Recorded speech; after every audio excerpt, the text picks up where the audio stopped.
बताओ, तुम अहले सुन्नत व जमात वाले लोग इतना शिर्क क्यों करते हो? क्या तुमने वो आयत नहीं पढ़ी कुरान की, इय्याका नअबुदु व इय्याका नस्तईन?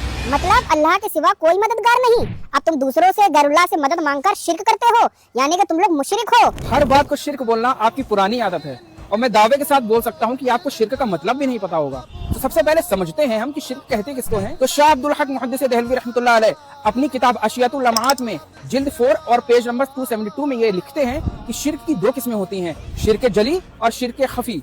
शिर्क जली किसको कहते हैं, यानी कि ऐसा शिर्क जिसको करने से इंसान दायरा इस्लाम से खारिज हो जाता है, और शिर्क खफी वो ऐसा शिर्क जिसको करने से इस्लाम दायरा इस्लाम से खारिज तो नहीं होता, लेकिन ये गुनाह कबीरा है। लेकिन आपके अकॉर्डिंग तो हर शिर्क ही दायरा इस्लाम से खारिज कर देता है। तो चलिए सबसे पहले शिर्क की किस्म शिर्क जली को हम समझ लेते हैं। तो अल्लामा शादुद्दीन तफ्तासानी रहमतुल्लाह अलैह अपनी बहुत ही फेमस किताब शरअ अकायद नसफिया में ये लिखते हैं कि शिर्क किसको कहते हैं। अगर कोई शख्स अल्लाह के सिवा किसी को वाजिबुल वजूद समझता है, यानी कि ये अकीदा रखता है कि अल्लाह के सिवा वो शख्स हमेशा से था और हमेशा रहेगा, ये शिर्क जली की किस्म में आता है। या फिर किसी को इबादत के लायक समझे, हालांकि उसे वाजिबुल वजूद ना भी समझे, तो भी ये शिर्क जली में आएगा।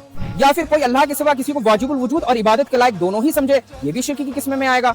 अब आपका हम अहले सुन्नत वल जमात पर शिर्क की तोहमत लगाना, ये शिर्क जली की किस्म में आता है। तो हम क्या किसी को इबादत के लायक समझते हैं या फिर किसी को अल्लाह के सिवा वाजिबुल वजूद समझते हैं?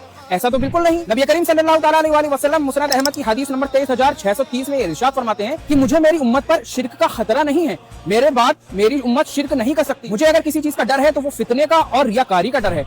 अब शिर्क खफी किसको बोलते हैं? शिर्क खफी यानी कि ऐसा शिर्क जिसको करने से इंसान दायरा इस्लाम से खारिज नहीं होता, लेकिन वो गुनाह कबीरा है, जैसे कि रियाकारी करना, यानी कि अल्लाह के सिवा कोई ऐसा अमल करना जो गैरुल्लाह के लिए किया जाए, तो इससे इस्लाम दायरा इस्लाम से खारिज नहीं होता। लेकिन आपके नजदीक तो शिर्क का मतलब ही यही होता है कि इस्लाम दायरा इस्लाम से खारिज हो गया। अब इस पार्ट में हमने समझा कि शिर्क कहते किसको हैं। अब आपका दूसरा सवाल रहा ये कि हम गैरुल्लाह से मदद लेते हैं, ये शिर्क है? तो हम ये साबित करेंगे कि गैरुल्लाह से मदद लेना शिर्क नहीं है। उसके लिए इंतजार करिए नेक्स्ट पार्ट का।